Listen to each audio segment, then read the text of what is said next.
Hello students, today's topic is performance appraisal. So here we are going to have introduction to performance appraisal. This video includes introduction, that is meaning and concept of performance appraisal, objectives, essentials and problems in performance appraisal. And in the next video we are going to have methods of performance appraisal. So we'll start. Introduction. Performance appraisal is the process of deciding how employees do their jobs. That means evaluating an employee's current or past performance related to his performance standard. Okay, so what is performance appraisal? It is the process of deciding how employees do their jobs. वो कैसे job कर रहे हैं वो आपको decide करना है, उस प्रोसेस को बोलते हैं परफॉर्मेंस अप्राइजल. तो उसका जो करंट परफॉर्मेंस है वो आपको मैच करना है विद द परफॉर्मेंस स्टैंडर्ड्स. मतलब आपका एक स्टैंडर्ड होता है ऑर्गेनाइजेशन का, उस स्टैंडर्ड तक मैच करना चाहिए आपका परफॉर्मेंस. सो फॉर एग्जांपल एक सेल्स एग्जीक्यूटिव है. Okay, he has to complete his target every month, like sales up to 1 lakh per month. सो एक सेल्स एग्जीक्यूटिव को उसका टारगेट 1 लाख तक उसको सेल करना है per month. That is their standard performance standard. At the end of the month he comes up with below 1 lakh sales. That means his performance is low or does not match with the standards. And suppose his sales goes above the 1 lakh, that means his performance is above the standard, that is performance is good. So आपको क्या करना है, आपके performance standard, मतलब organisation क्या करता है, एक स्टैंडर्ड क्लैरिफाई कर देता है और उसके हिसाब से they match the employees performance with that standard. According to Walter D. Scott, the definition of performance appraisal. So, performance appraisals as a process of evaluating an employee's performance on a job in terms of requirements. Next point is objectives of performance appraisal. So what are the objectives? First is promotion decision. Why? Because organization has two basis for promotion, that is seniority basis or merit basis. Now if organization has merit based promotion, then how it is going to decide? मतलब अगर promotion organisation जो होता है वो promotion merit basis पे देता है, तो आपको कैसे पता चलेगा कि किसका मेरिट अच्छा है, कौन अच्छा काम कर रहा है? तो ये आपको परफॉर्मेंस अप्राइजल से पता चलेगा. और परफॉर्मेंस अप्राइजल के बाद आपको पता चलेगा कि किसका मेरिट अच्छा है, उसी को आप क्या करोगे, प्रमोशन दे दोगे. So that is the main objective of performance appraisal is promotion decision. Next is compensation decision. See, pay raises and other incentives are based on the performance appraisal report. Okay, managers need that report to identify those employees who perform best. जो employees performance जो employees की performance best होती है, अच्छी होती है, उनको high salary मिलती है या फिर अदर इंसेंटिव्स मिलते हैं. तो अगर आपको हाई सैलरी देनी है, अदर इंसेंटिव्स उसको देने हैं, तो मैनेजर्स को ये परफॉर्मेंस अप्राइजल का रिपोर्ट मैटर करता है. Okay, so that they can give the promotion or raise in the salary or any reward. So for having compensation decision, performance appraisal is needed. Then training and development programs. Okay, performance appraisal helps in identifying the areas of skills, and if anyone's performance is below the standards, then it helps to have training and development to increase his performance level. Okay, अब देखो आपका performance appraisal हो गया, report आ गया. कुछ employees के performances best होंगे, they are matching with the standards, but few employees, कुछ एम्प्लॉयज के परफॉर्मेंस बिलो द स्टैंडर्ड होंगे. अब बिलो द स्टैंडर्ड है, that means they need training, उनको ट्रेनिंग की ज़रूरत है. तो इसलिए परफॉर्मेंस अप्राइजल के रिपोर्ट से आप ये पता कर सकते हैं कि किन एम्प्लॉयज को आपको ट्रेनिंग देनी है. Then feedback.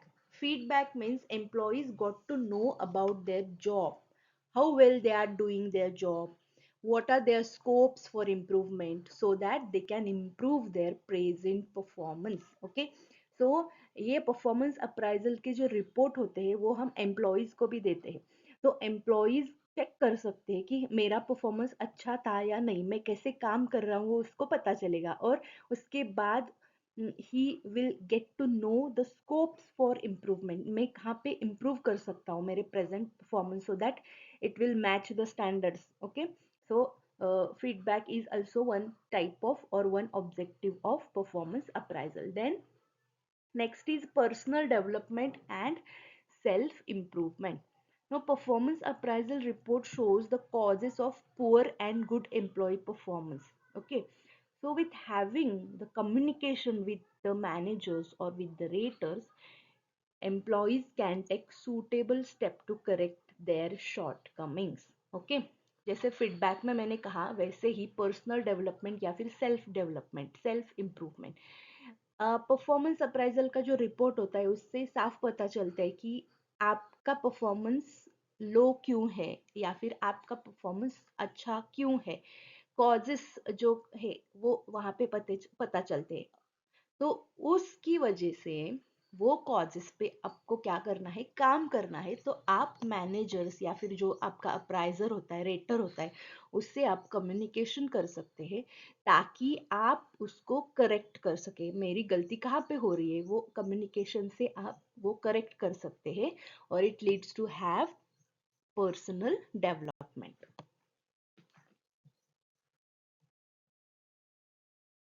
Next is essentials of performance appraisal. What are the essentials? क्या क्या यहाँ पे जरूरत है to have performance appraisal? First is reliability and validity. Okay, data and information collected through appraisal system should be considered reliable and valid. जो कोई भी आप डेटा या फिर इंफॉर्मेशन कलेक्ट कर रहे हो फॉर परफॉर्मेंस अप्राइजल, तो वो रिलायबल होनी चाहिए, वैलिड होनी चाहिए, वहाँ पे फॉल्सिफिकेशन नहीं होना चाहिए। You have to ignore, you have to avoid that false representation. Job relatedness, so there should be consistency in the job and its performance criteria. Okay, appraisal technique which you adopt should measure the performance and provide relevant information. So जो कोई भी information है, जो कोई भी data आप collect करने वाले हो वो job related होना चाहिए, और job और उसकी performance criteria उससे एक consistency होनी चाहिए। Standardization, standardization means आपके जो अप्राइजल फॉर्म्स होते हैं, प्रोसीजर होती है, एडमिनिस्ट्रेशन के टेक्निक्स होंगे, रेटिंग होंगे, वो सब स्टैंडर्डाइज्ड होने चाहिए, क्योंकि it is used to take decisions. Okay, जैसे मैंने बताया कि बहुत सारे डिसीजंस ले जाते हैं ऑन परफॉर्मेंस अप्राइजल, जैसे कि promotion, compensation, high salary, training development etcetera. So वो सब फॉर्म्स वगैरह प्रोसीजर वो स्टैंडर्ड होनी चाहिए, क्योंकि ये डिसीजंस इसके हिसाब से लेते हैं और it may affect all the employees. Okay, legal sanction, so legal sanction मतलब appraisals must follow the provisions related to labour laws, जो कोई भी लेबर लॉज है वो आपको फॉलो करना ही पड़ेगा। Practical viability, okay, practical viability that means the techniques should be practically viable to administer, possible to implement and economical to undertake. मतलब जो कोई भी आप परफॉर्मेंस अप्राइजल करने वाले हो उसके जो टेक्निक्स आप यूज करोगे वो प्रैक्टिकली रियल होने चाहिए, इम्प्लीमेंट करने के लिए इजी पॉसिबल होने चाहिए। ऐसी ऐसी कोई मेथड अगर आपने डिसाइड की जो इन रियल नहीं परफॉर्म कर सकते या फिर उसका जो रिजल्ट आने वाला है वो वैलिड नहीं होगा, तो that is not good. So the techniques you are going to use, that should be viable, possible to implement, and also it should be economical. Okay, costly नहीं होना चाहिए वो। Trained appraisers, train appraiser, see performance appraisal sometimes are very difficult. Okay, वो appraisals हर वक्त easy नहीं होता, difficult हो जाता है, डिसिप्लिनरी एक्शंस उस पर लिए जाते हैं based on the appraisal systems, क्योंकि अगर किसी का परफॉर्मेंस बहुत ही लो है तो आप वो उसका जॉब खो सकता है, he may leave the organization. So there should not be any injustice, मतलब अप्राइजर से कुछ गलती हो जाती है और एम्प्लॉय को निकाल दिया जाएगा, तो it is injustice. For this, to avoid this situation, you need trained and skilled appraisers. जो रेटर्स होते हैं, जो अप्राइजर्स होते हैं, वो ट्रेंड होने चाहिए, स्किल्ड होने चाहिए. Open communication. Open communication is initially employees don't know about the work procedures, so managers should clearly explain their performance expectations in advance. Okay, that means कि कोई भी बंदा अगर कंपनी में ज्वाइन होता है तो उसको पता नहीं होता उसके वर्क कल्चर क्या है, ऑर्गेनाइजेशन स्ट्रक्चर क्या है, कैसे आपको परफॉर्म करना है. तो मैनेजर्स को उसको एक्सप्लेन करना है कि उससे क्या एक्सपेक्टेशंस है, एम्प्लॉयज ने क्या काम करना है. तो in advanced you have to explain clearly. Employee access to result. Employee access to result means transparency should be there. Okay, employees should receive the adequate feedback on their performances. Employees review the result, detect any errors, and if they don't agree with the result, they can challenge through the formal channels. मतलब जो कोई भी उसका report है वो उसके सामने रखना चाहिए, कॉन्फिडेंशियल नहीं होना चाहिए. मतलब हर एक एम्प्लॉय का परफॉर्मेंस रिपोर्ट वो देख सकता है, वो उसका राइट है कि it is his right to see the performance appraisal. वो चेक कर सकता है, रिव्यू कर सकता है, उसमें अगर कोई एरर्स है तो वो उसे कम्युनिकेट कर सकता है. अगर उसको जो रिपोर्ट आया है उसको वो he is not agree with that result, so he can make complaint or he can make have challenge through formal channels. Then due process मतलब performance appraisal should be used primarily to develop employees valuable as a valuable resources. मतलब जो कोई भी performance appraisal techniques है वो पहले क्यों use करनी है, what is the main reason, that is to develop the employees. आपको जो आपके एम्प्लॉयज है उसको आपको इम्प्रूव करना है, उसको आपको यूटिलाइज करना है ताकि वो एक वैल्यूएबल रिसोर्स बन सके. Okay, the next part is problems with performance appraisal. Okay, so अप्राइजल्स में बहुत सारे प्रॉब्लम्स आ सकते हैं. Suppose the appraisal process should be bias free. उसमें कुछ बायसनेस, फॉल्सिफिकेशन, मिसप्रेजेंटेशन नहीं होना चाहिए, क्योंकि उस पर बहुत सारे डिसीजंस डिपेंड होते हैं.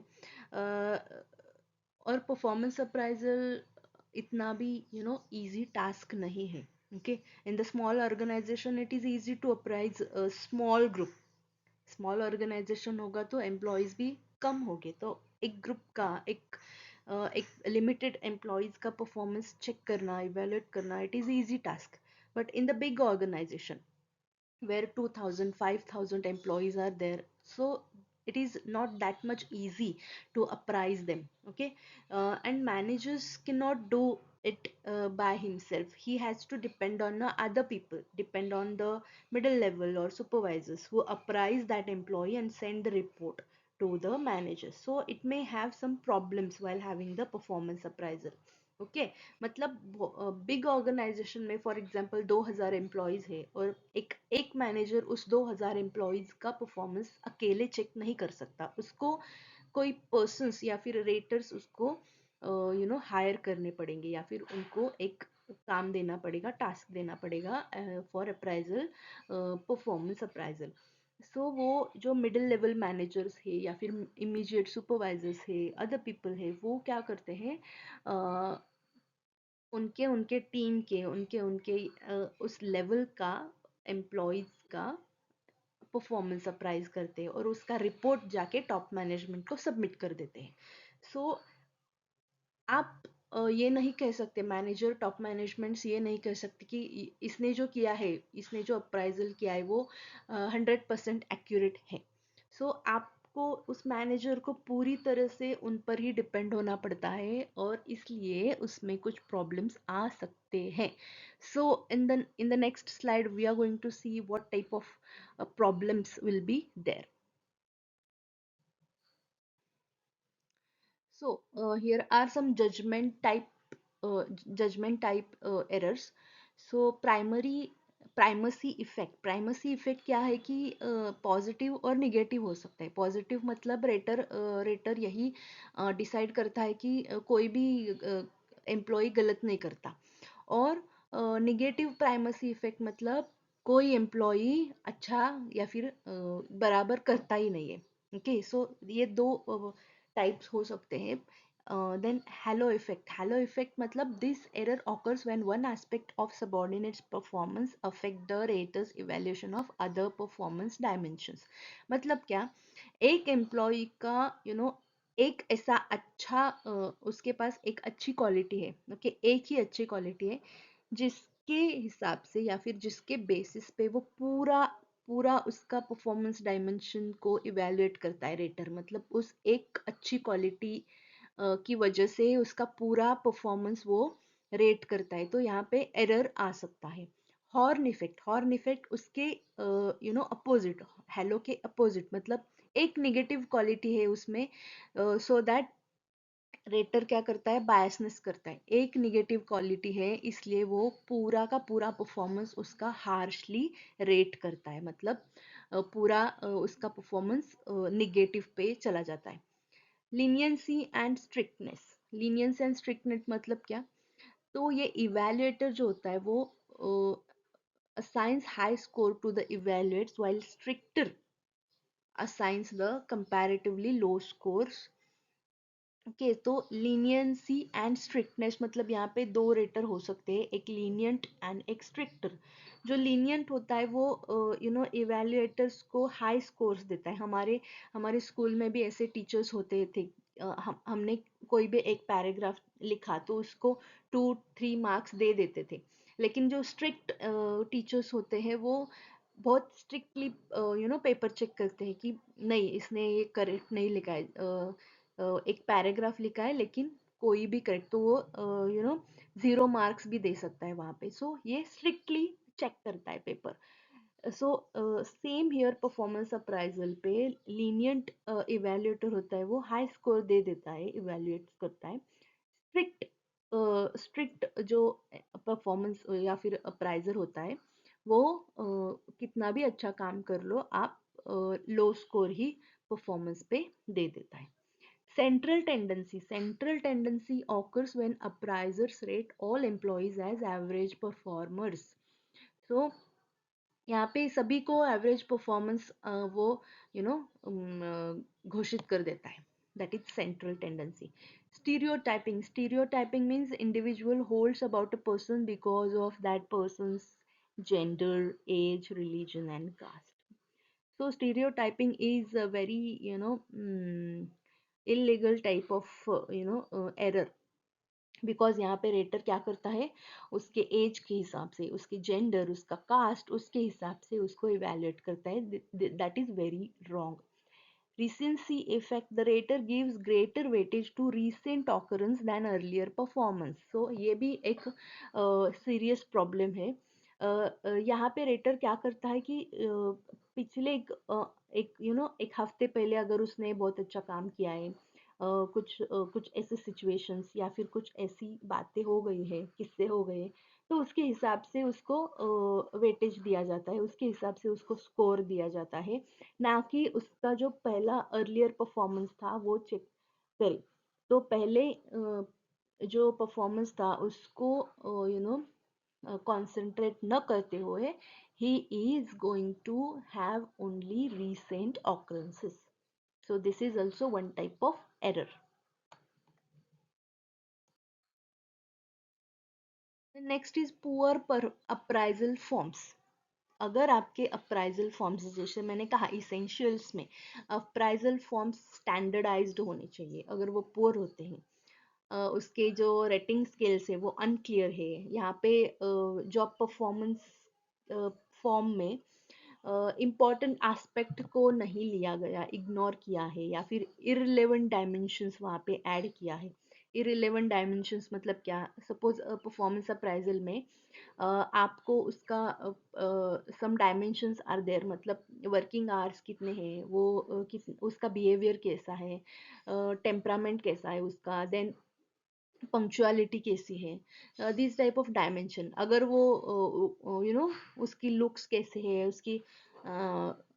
उसके ड्रेसिंग सेंस, ये भी एक हो सकता है डायमेंशन। लेकिन इररिलेवेंट डायमेंशन अगर आपने मतलब उसका कास्ट, रिलीजन, एंड देन उसके लुक्स, उसका फेयरनेस या फिर dullness of the colour of his skin, ऐसे टाइप के अगर आपने डायमेंशन वहाँ पे डाल दिया तो दैट इज इररिलेवेंट।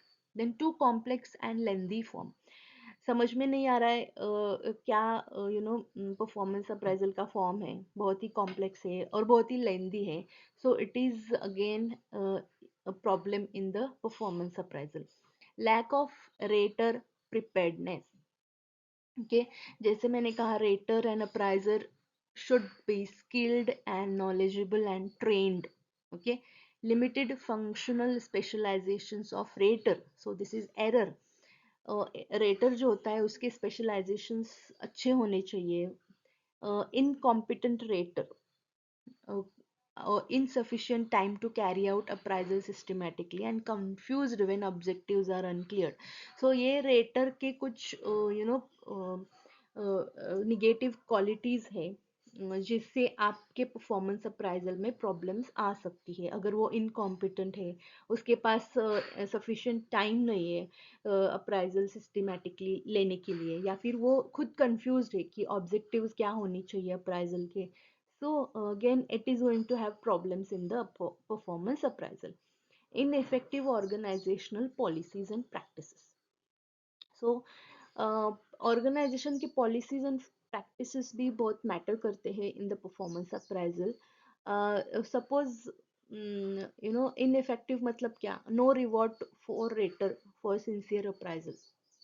रेटर ने अगर अच्छा काम किया, रेटर ने अगर अच्छे से परफॉर्मेंस अप्राइजल सभी एम्प्लॉयज का किया, तो उसको कुछ तो रिवॉर्ड मिलना चाहिए, वो नहीं देते। Ratings given by raters are viewed negatively by management as a sign of failure. तो अगर आपने परफॉर्मेंस अप्राइजल का काम रेटर को दिया है, अगर वो सिंसियरली कर रहा है, तो उसकी रेटिंग्स फिर से मैनेजमेंट चेक करना या फिर वो निगेटिवली चेक करना, this is a sign of failure of organisation. Raters immediate supervisor does not approve the rating, okay. So यहाँ पे बहुत इंपॉर्टेंट होता है कि रेटर ने जो जो कोई भी परफॉर्मेंस अप्राइजल की जो मेथड है या फिर वो जो कंसेप्ट है वो सिस्टमैटिकली परफॉर्म की, हर एक एम्प्लॉय का परफॉर्मेंस मेजर किया, लेकिन उस जो उसने रेटिंग की है उसको जो एम्प्लॉयज़ के सुपरवाइजर्स हैं उन्होंने रेटिंग करना पड़ता है या फिर अप्रूवल देना पड़ता है। तो रेटर्स ने जो रेटिंग दी है, जो स्कोर्स दिया है, वो उसके सुपरवाइजर्स अप्रूव नहीं करते। So this is also one type of failure. So this is also ineffective policies and practices of organization. So it leads to have problems in the performance appraisal. Clear? Okay. So this is about the performance appraisal introduction and problems in the performance appraisal. I hope you understood. If you have any doubt, you can ask, you can comment. And in the next video, we are going to have methods of performance appraisals. Thank you.